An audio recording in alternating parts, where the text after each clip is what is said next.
स्वस्थ समृद्ध परिवार से जुड़े हुए सभी सदस्यों को मेरा वंदे मातरम।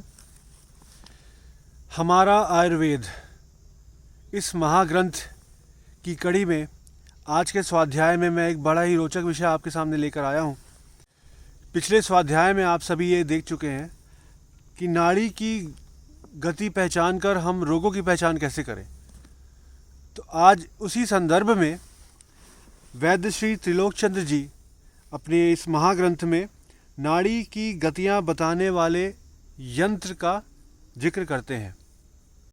मेरे अनुमान से नाड़ी की गतियां बतलाने वाला यंत्र, इस विषय के बारे में बहुत ही कम लोगों को जानकारी होगी और हम वैद्य जी के आभारी हैं कि इन्होंने अपनी पुस्तक के माध्यम से इस विषय को हमारे सामने प्रस्तुत किया। यह यंत्र देखने में कुछ इस प्रकार का होता है।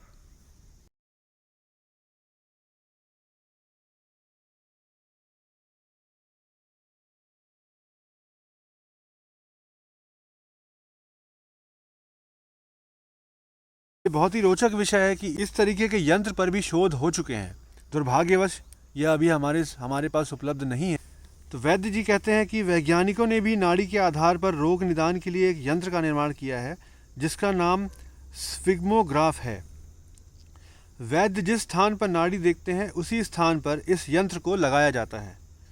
इससे नाड़ी की चाल का चित्रण यंत्र में लगे हुए कागज पर हो जाता है, जिसके आधार पर रोग निर्णय किया जाता है। किस रोग में नाड़ी की चाल कैसी होती है, इसके चित्र वैज्ञानिकों ने निश्चित कर लिए हैं। उनसे मिलान करके रोग का निर्णय किया जाता है।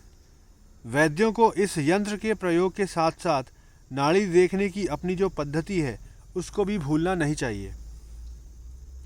आयुर्वेदिक चिकित्सक यदि रोगों की पहचान के लिए दोनों की मदद लें तो रोग निदान या चिकित्सा में उन्हें काफ़ी मदद मिलेगी।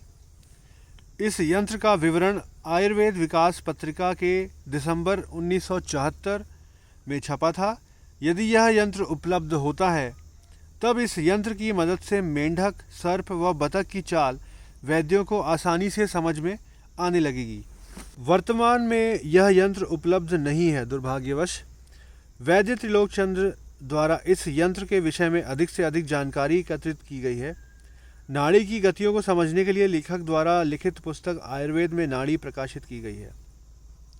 नाड़ी की गतियों को समझने के लिए आयुर्वेद में नाड़ी पुस्तक का अवलोकन करें। इसमें नाड़ी पर संक्षिप्त रूप में बहुत ही सरल ढंग से बतलाया गया है। आयुर्वेदिक चिकित्सक त्रिदोष ज्ञान के आधार पर चिकित्सा करते हैं, तो इसे जीवित रखने के लिए जब तक हम त्रिदोष दर्शक यंत्र का निर्माण नहीं करेंगे तब तक हम आयुर्वेद के इस सिद्धांत को विश्व के समक्ष नहीं रख पाएंगे, ऐसा वैद्य जी का मानना है। और जो कि स्वाभाविक है, यदि हमें विश्व स्तर पर नाड़ी परीक्षण को लेकर जाना है तो इस तरीके का यंत्र जो आपने अभी देखा, ऐसे यंत्र की आवश्यकता अत्यधिक हो जाती है, जिससे वैद्यों का काम भी बहुत आसान हो जाता है कि नाड़ी की गतियों को पहचानना आसान होता है और अपने अनुभव के आधार पर और इस यंत्र का जो भी रिज़ल्ट आता है उसके आधार पर जो भी रोग हैं उनका परीक्षण आसानी से किया जा सकता है, जिसमें समय भी कम लगेगा और ज़्यादा एक्यूरेसी के साथ किया जा सकता है। इसी के साथ ये कड़ी हम यहीं समाप्त करते हैं। आशा है आप सभी को यह ज्ञान पसंद आया होगा, यह स्वाध्याय पसंद आया होगा। तो मेरी आपसे विनती है कि आप इस स्वाध्याय से जुड़ें और इसमें अपना भी ज्ञान बढ़ाएं और लोगों का भी ज्ञान बढ़ाएं। आगे आने वाले समय में हम और भी रोचक विषय आपके सामने प्रस्तुत करेंगे।